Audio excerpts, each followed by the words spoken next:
What's up, guys? Today we're here with the UU battle versus Meru. Pretty cool guy. And yeah, I found him on the ladder when I was just training for road to top 10 in UU. And by training, I just mean getting points off screen that I lost due to decay, or just lack of laddering, which is what decay is. So right here, I basically want to upload this game because it showcases a really cool gligar set, which is spdef Evilite. Spdef gligar eats up hits from Pokemon like Hydreigon, Bar Specs. Specs can actually do a KO. And Pokemon like Mega Ampharos. It's one of the best checks for it in the tier.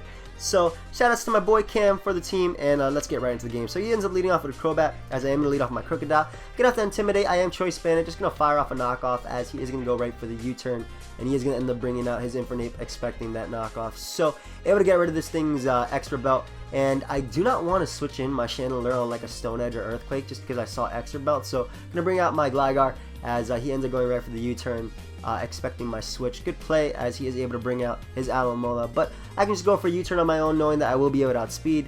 I do realize right here that he's packing the Rocky Helmet because I do take that damage, so going to U-turn out into my Rose Raid, as he ends up going right for the knockoff. That's fine by me. I don't really need my Black Sludge just because I do have Giga Drain for recovery. So I'm going to go right for my Toxic Spikes, as he ends up bringing out his Crobat. I wasn't sure if he would bring it directly in just because there is the chance that I could have went for Sleep Powder right there. But either way, going to bring out my Crocodile on the expected defog, as now I'm just going to go right for Pursuit, expecting him to want to U-turn out. I am Choice Bandit, so I am going to be able to do a hell of a lot to this Crobat, as if I get up Rocks now, I will be able to knock him out with Stealth Rock. So he brings out his Alomola just as bait for me to bring out my Rose Raid. It was a really good play because now he could just double out into his Crobat and actually go for Roost. So that was a really good play on his part.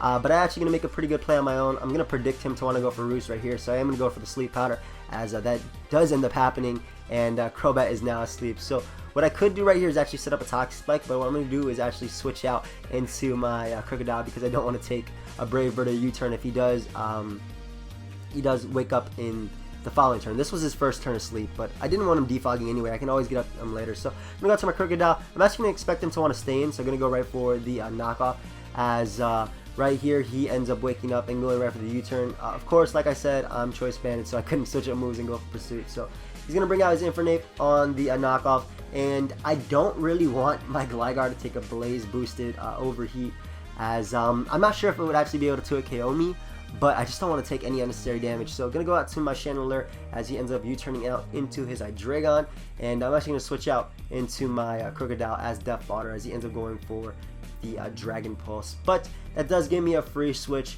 into my Mienshao. And I'm actually going to pull a double into my Rose Raid, predicting him to want to go out into his Alomola. The reason I actually didn't directly just go for U-turn is because I didn't want to take any unnecessary damage from Rocky Helmet, and if this was a Specs Hydreigon, Dark Pulse could knock me out after a bit of damage, so I didn't want to be in range of that. So put that double out into my Rose Raid, as now I can just get up my first layer of Toxic Spikes, as he is going to pull the switch into his Crobat. But I actually expected that, so I went for the Sleep Powder, expecting him to expect my Toxic Spikes. So that's going to work out for me, as now I can go for my first layer of Toxic Spikes, which is going to cripple his Alomola, his Hippo, Celebi, stuff like that. So ends up going out to his Infernape. Once again, he's just going to go right for the U-turn. I really don't think he has a hit to touch my Chandelure, so I don't want to lose Chandelure just yet, since it can beat Celebi. And I decided to switch out to my Blastoise because I didn't want to go directly into my Gligar.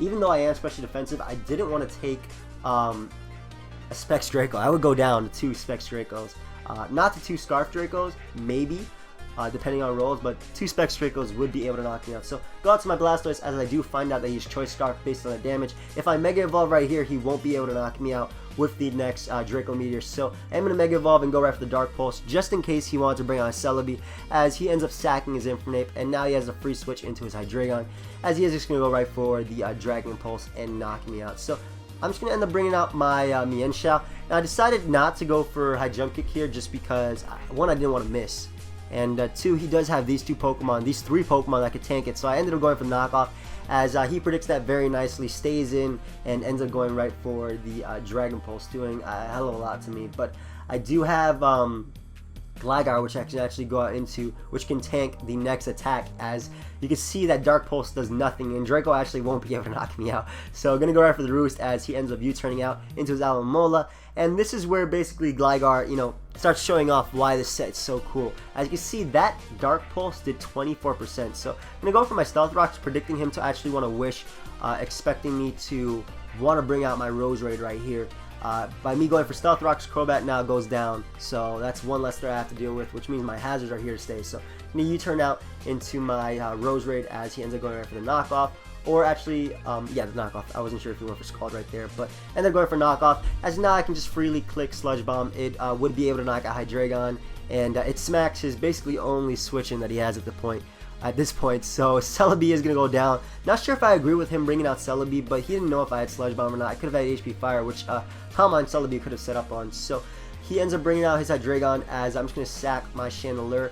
I didn't want to bring in my Gligar just in case he got like 2 really high rolls with his Dracos, which could knock me out. But I'm going to bring in my Chandelure and actually double into my Gligar on the next Draco, because as you can see, I could tank that. -2 Draco does 21%, 0.9, which is, you know, 22%, whatever. But it rounds down a Pokemon, so I am going to go right for the U-turn just in case he wanted to bring out his Hippo. I wanted to prevent him from putting up his Stealth Rocks, so he ends up going right for the Dark Pulse with his Hydreigon because he needs a flinch.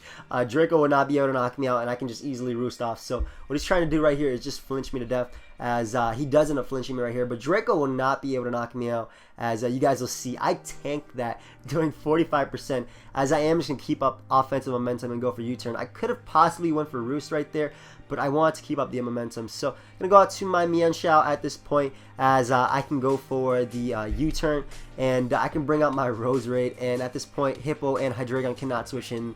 Hippo will not be appreciating a max special attack Giga Drain, and Hydreigon's like at 18% after rocks. So going to be able to knock out the Alomola with the Giga Drain, as now he's going to bring out his Hippo, and he has to go for Stealth Rocks right here if he wants to be able to deal with my Gligar. So that's the best move we can go for.